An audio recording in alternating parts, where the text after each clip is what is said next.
mga kapusong Entrep! Thank you for joining us ngayon sa episode 4, the final episode of this month's podcast series. I'm your host, Pinay Entrep Julia, at kung na-inspire kayo sa kwento natin these past few weeks, stay tuned dahil marami pa tayong insights at exciting surprises sa finale.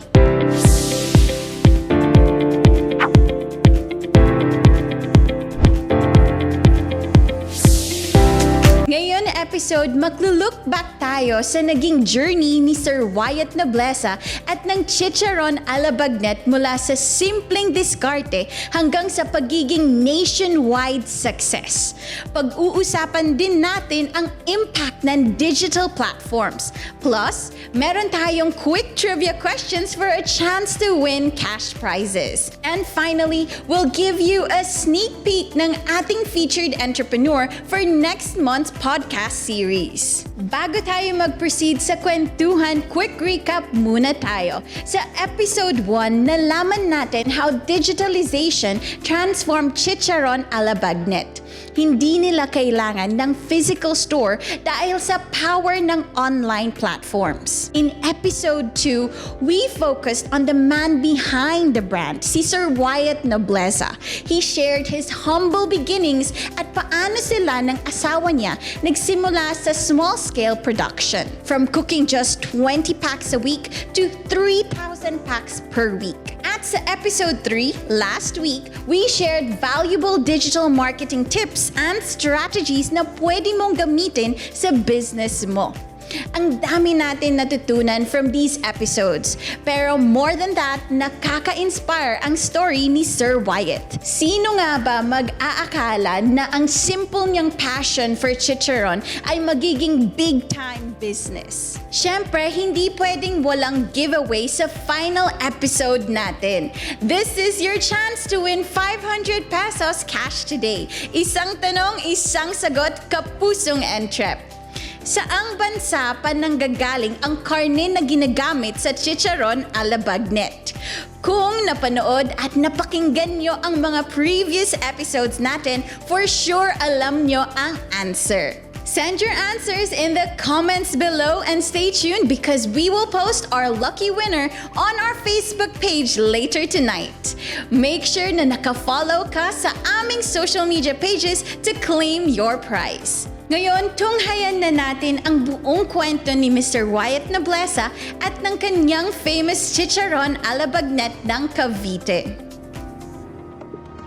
Nakakapagluto kami ng chicharon, 3,500 hanggang 4,000 kilo ng balat ng baboy yung iniluluto namin kada buwan. So, pinakamaraming nakakollect nating order is usually Manila, saka Cavite, saka Laguna. Kasi yun yung malapit sa atin, very accessible. The same time, yun din yung mga areas na medyo kalayuan sa probinsya na meron pagawaan nyo ng chicharon. So, nagiging best choice ngayon dito is bumili sa Cavite. So, napili kong negosyo ng chicharon kasi number 1, favorite kong pagkain is ay ang chicharon. Paborito ko siyang ulamin, paborito ko siyang papakit. Tapos, teternuan ng suka. Masarap, paborito ko.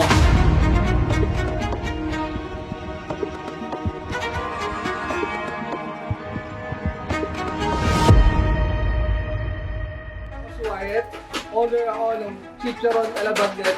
Dito yan sa Naik, Cavite. Kasi ako before, mahilig ako magbenta-benta, so dumiskarte. Habang nagtatrabaho ako, nagbebenta ako ng kung ano-ano. So, marami na rin akong produkto na binili tapos papatungan. And then eventually naisipan ko bakit hindi na lang ako magluto ng chicharon, tapos ako mismo ang pagkagawa ng proseso, tapos ako magluluto, tapos ako magbebenta. So, doon nag-start yung ating chicharon business. So, yung meat natin is nanggagaling in Spain. Hindi lang siya ordinary na balat.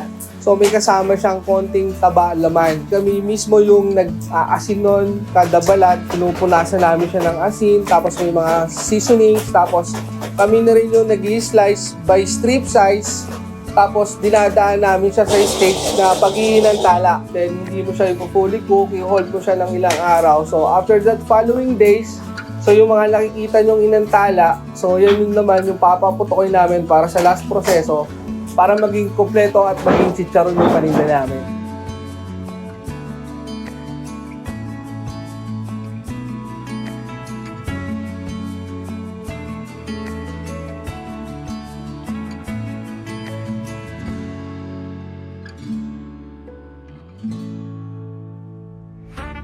Years na din kasi kami na sa business, so kami-kami lang din yung nagluluto. Sila rin yung mga kasama ko. Through times na perfect na namin yung pagluluto. So dalas na din naman namin yung peak season, hindi naman po kami naaapura. So meron nagkakaroon na ng delay para lang hindi ma-compromise yung quality ng pagkain. So it's better maging delay compare maging compromise. So kahit maramihan, kaya namin lutuin.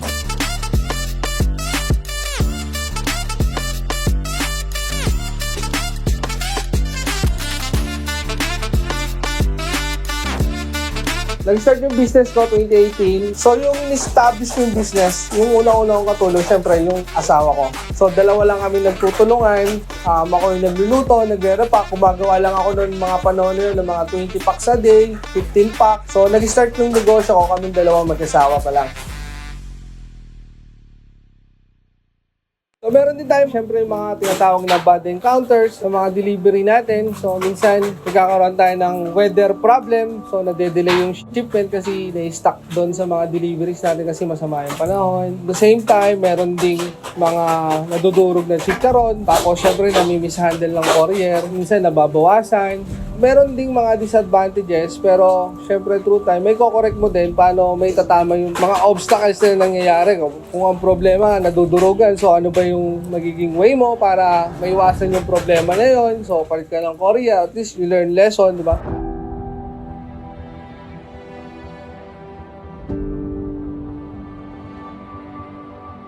Never pumasok sa isip ko yung sumuko, pero may mga kamalian na hindi lagi sa unang subok natin tama at perfecto yung magagawa natin. So, I experience sa unang luto ko, may matigas, reklamo, binabalik yung pera, gustong kunin yung pera, binabalik yung produkto.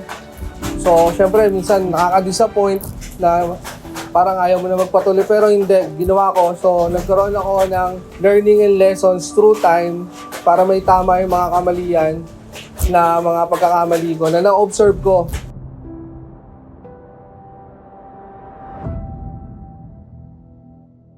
Nagkaroon tayo ng COVID pandemic year 2020. Nagkaroon tayo ng lockdown. So, hindi tayo makakalabas. Nauso yung online delivery. So, pagdating unang-unang naging priority, yung mga pagkain. Example na rin natin itong chicharon ko. Isa sa mga nakinabang ng COVID dahil naging tool siya para pagkakitaan ng mga followers ko, mga bumibili sa akin. That time, para kumita sila sa pagbebenta ng chicharon dahil pagkain siya at padaling maka-access. Gusto ko dumami yung market ko, nag-isip ako bakit hindi na lang maramihan ang hanapin ko tapos yung presyo ko ng mababa. So maghahanap ako ng reseller, tapos sila na yung magbebenta, kami na yung magluluto. Yun ang retail yung una. And then eventually, years goes by, ang target market natin, that's why marami yung quantity kasi puro resellers, saka mga rebranding, saka wholesalers po yung umu-order sa atin, nationwide.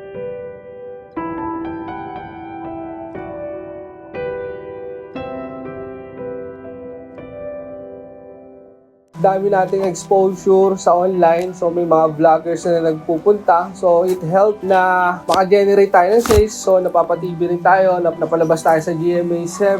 So, it helped a lot pagdating sa sales. At the same time, naging more effective na ngayon yung delivery natin kasi ngayon. So, mas marami na ngayon talagang nagdi-deliver at courier sa atin para magdala ng mga gusto natin bilhin online. Sobrang accessible na ngayon. Basta may internet ka, may cellphone ka, mabibili mo yung gusto mo. Pati nga pag-payment, diba, through online na din.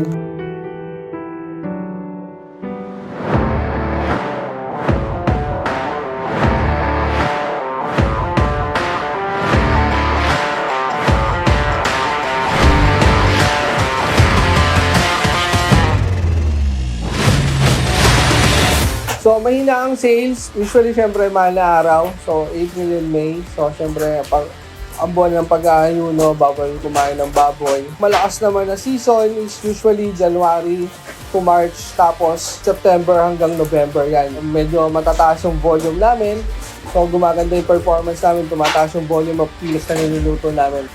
monthly. So in business, syempre meron tayong mga lean times. Bago natin ma-project yung pangyayari, so through data, kung kailan tayo mahina, so very important yung numbers. For example, year 2023, so bumaba yung sales that month, so kailangan magkaroon ng solution para sa problem. Para malutas, so magkakaroon tayo ng promotions, markdown, para ma-hit lang natin yung gross amount sa aking quality para hindi maging negative compare versus last year. So, kailangan natin mga free 5 packs, free 3 packs, may libreng suka, may libreng tarpaulin. Dagdag tayo ng advertisement, hanap tayo mo ng magpo-promote ng negosyo natin. So, hanap tayo ng social media influencer.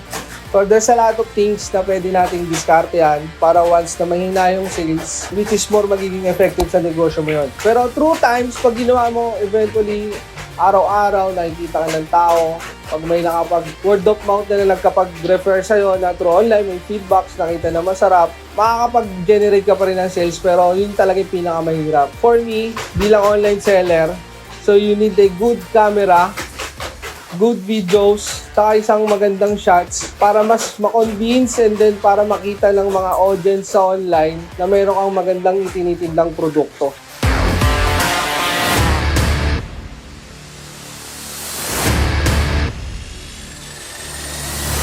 Order na kayo ng Chicharong Alabagnet. Ako na rin kasi nagiging brand ambassador ng aking produkto. So ako yung nag-crispy check.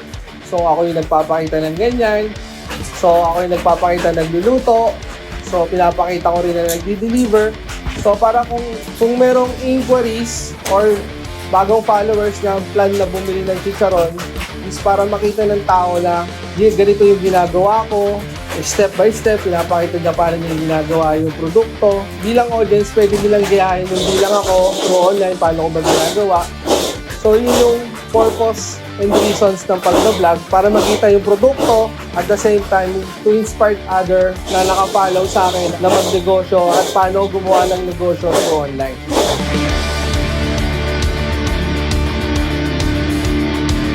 Lahat ng sales na nag-generate namin dito sa pagluluto ng chicharon is through online ko lang ginagawa yung transaction. So nakikipag-deal ako sa online, sa Facebook, and then may certain links tayong binibigay para maka-order. So ang business ko kasi is more on online platform. So ang naging tindahan ko is talaga yung Facebook, Shopee. It was very helpful nowadays kasi hindi na kailangan lumupa ng isang pwesto para makabenta ka. Tipid ka lang sa kuryente, sa tubig, sa internet, sa wifi. So it's more very effective ngayon pagdating sa pagbebenta is meron ka ng physical store tapos the same time meron kang online business.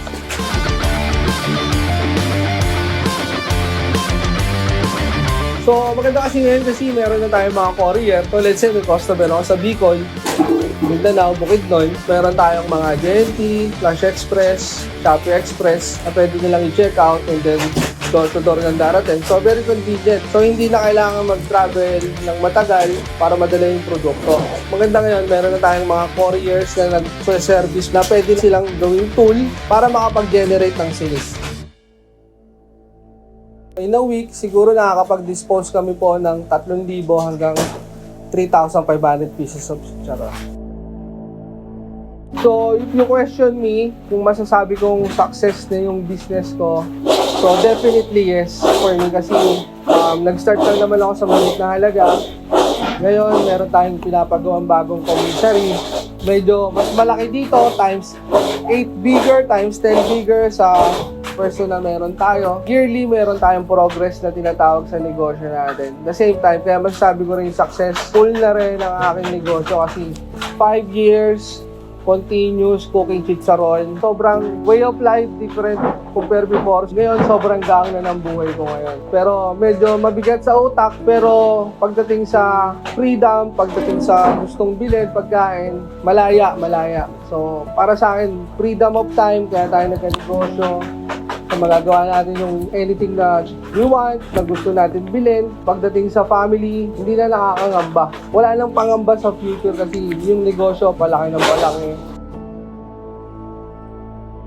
So, ang payo ko sa mga titas, sa mga batang entrepreneur natin dyan, pursue nyo yung pagnegosyo. Galingan natin, huwag natin susukuan, hindi naman palagi sa unang subok, panalo palagi. Kung talagang desidido ka magnegosyo ng pagkain, service, anything na gusto mong ibenta, patuloy mo lang gawin. So, kung ano yung negosyo mo, dapat kung saan ka magaling. So, kung ano yung forte mo, kung saan ka yung expert mo, so parang knowledge mo is nandoon talaga. Hindi ka na magpapali-mali once execute na pag-negosyo ka. Kasi hindi mo na kailangan ng mentor, hindi mo na kailangan ng coach. Konting enhancement na lang. Tapos, matutong mag-ipon. Hindi porkit maganda yung negosyo natin sa buwan na to, sa susunod na buwan, maganda yung negosyo natin. So, naging maluho tayo ng buwan na yon, tapos biglang bababa yung benta natin. So, backset yun. So, kailangan maging matuto tayo mag-ipon para in near future, yung ipon na gagamitin mo is gagawin mong way para magkaroon ng progress, innovation, yung negosyo na gusto mong palaguin. Kasi kaya mo nga gustong palaguin So, kailangan mo mapalaki yung negosyo. So, parang ako, ginawa ko, yearly, nagpapalit-palit ako ng komisary kung ano yung naipon ko taon. So, this 2024, in 6 years in making chicharon, meron akong 400 square na komisary, tapos merong 1,000 square meter na farmland sa Magallanes. So, doon ko dinala yung ipon ko, sinugalan ko na mas malaki para 2025 year pataas, so mas marami na kaming produktong magagawa.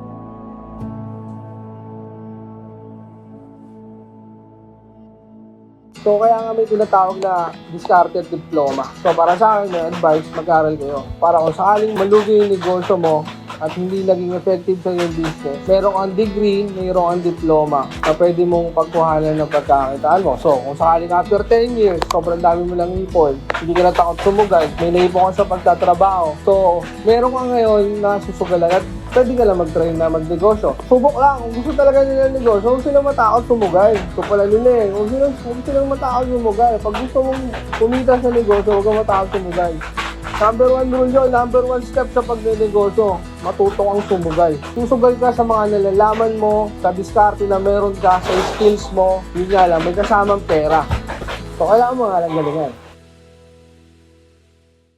Now let's move on to the exciting part, the new commissary. If you've been following Sir Wyatt's journey, alam nyo na lumaki na sila ng sobra. Kaya kinakailangan nilang magtayo ng bagong commissary na 8 times larger than the old one. Grabe, right? This expansion allows them to meet higher demand and explore new distribution channels nationwide.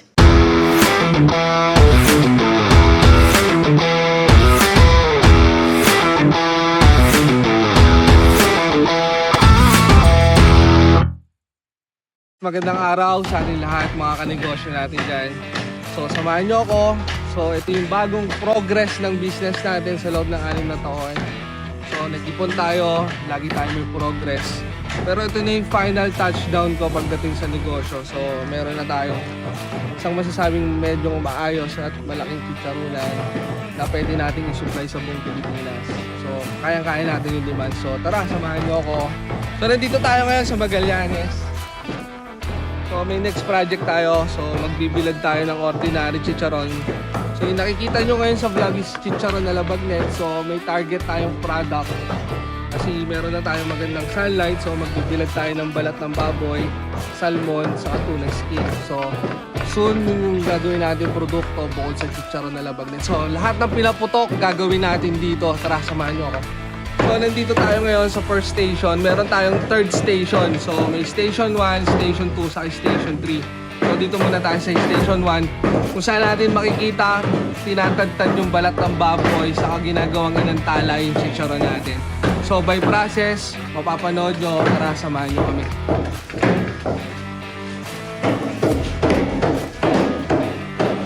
So, meron tayo dito malinis at maayos na chicharonan, guys.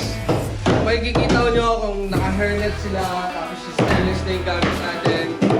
Tapos, maayos at organized yung gawa natin sa chicharonan. Sakto, may hango tayong chicharon. Yan.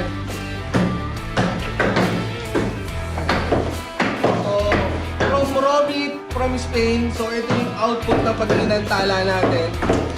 So, yan. So, medyo medyo may bula-bula siya, hindi pa siya totally well done as chicharon kasi meron tayong process na tinatawag bago mapalutong yung chicharon. So ayan. Nag-extract siya sa sobrang daming mantika ng baboy. So yan din yung ginagamit natin para paputukin yung balat.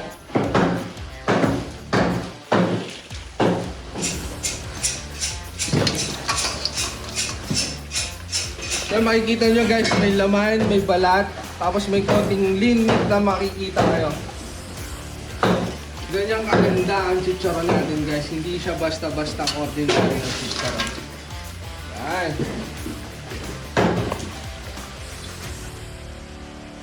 So tara punta tayo, paano natin tinitimplahan yung balat ng baboy. Tara samahan niyo. So, ito yung timplahan natin. So, ginagamitan lang natin siya ng secret ingredients, tapos may konting rock salt. So, ayan. So, binubudburan natin siya ng asin. So, para kumapit yung lasa ng seasoning natin sa rock salt bago natin inantala. So, ayan, nirarab natin. Kaya para kapit na kapit, so irarab natin siya. Ayan.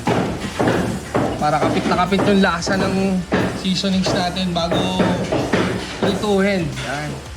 So makikita nyo guys, ito naman yung isang file. Siguro nasa 30 kilo to 50 kilo na balat ng baboy na dito kukunin, tapos itimplahan, tapos i-chop natin, tapos inaantala. Pero nandito tayo sa pangalawang stage nun. Kasi sobrang dami natin baboy, kailangan natin ng additional na 2 lutuan. So marami tayong demands online na kailangan suplayan kasi natigil tayo. So 2 weeks yata kaming hindi nakapag-produce ng chicharon kasi ginawa nga itong bago natin chicharon yan. So maraming nag-abang. Yan.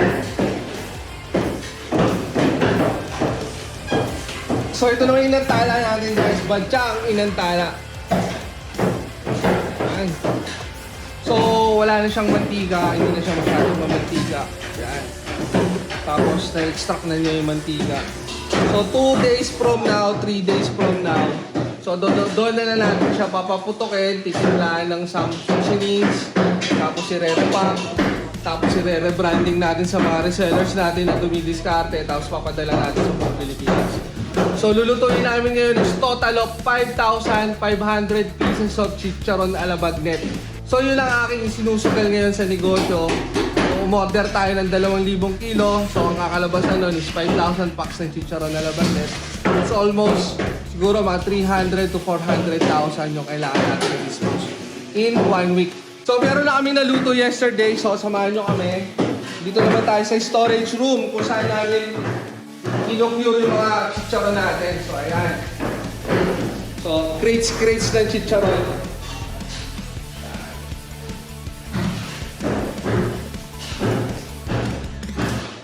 So mga 2 days from now, 3 days, lulutuin namin yan, papaputukan, magiging chicharon na laban. Crispy na siya pag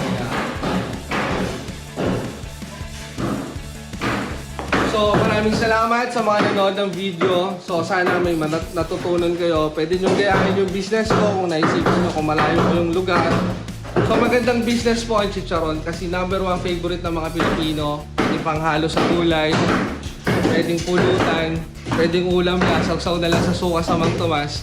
So isa sa mga traditional business natin dito na namana natin sa mga Espanyol, yung chicharon. So in Spanish, chicharones. So sila yung nag-cultivate, sila ang nagpauso ng pagpapachicharon natin ng mga balat natin. So sa mga gusto mag-reseller, so ayan, so nakita nyo naman yung gawa namin. We can ship nationwide, makikita nyo malinis at maayos yung pagkakadali ng chicharon natin compare with other provinces. So meron tayong tinatawag ng standard na pagluluto ng chicharon natin. So maasahan nyo quality, cleanliness, service, and package. So pwede nyo pagkakitaan, pwede nyo tikman. Meron tayong Shopee, meron tayong business page.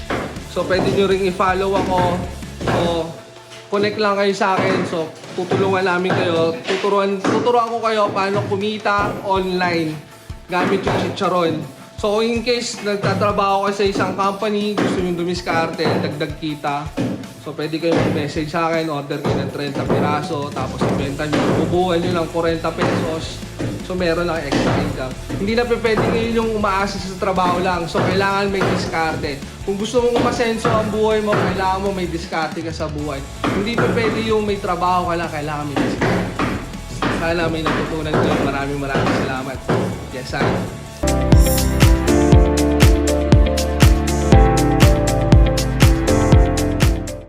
Ang saya makita kung gaano ka-expansive at well-organized ang setup nila. Nakita nyo ba yung laki ng space na meron na sila now? And here's another cool thing. Their new setup makes them more efficient. With streamlined processes, they can meet bulk orders without sacrificing the consistent quality of their product. Para sa mga aspiring entrepreneurs, this show na kapag lumalago ang negosyo mo, you need to reinvest in better infrastructure to support your growth. Hindi pwedeng puro kita lang. Part of success is knowing when to scale up. Sabi pa nga ni Sir Wyatt, ang goal niya is not just to make money, but also to build a sustainable business na tatagal. He's already 5 years in and he's planning for a long-term growth. That's the kind of vision that every entrepreneur should have. Think big, but stay grounded in your values. And before we say goodbye, here's a sneak peek of our upcoming November podcast series.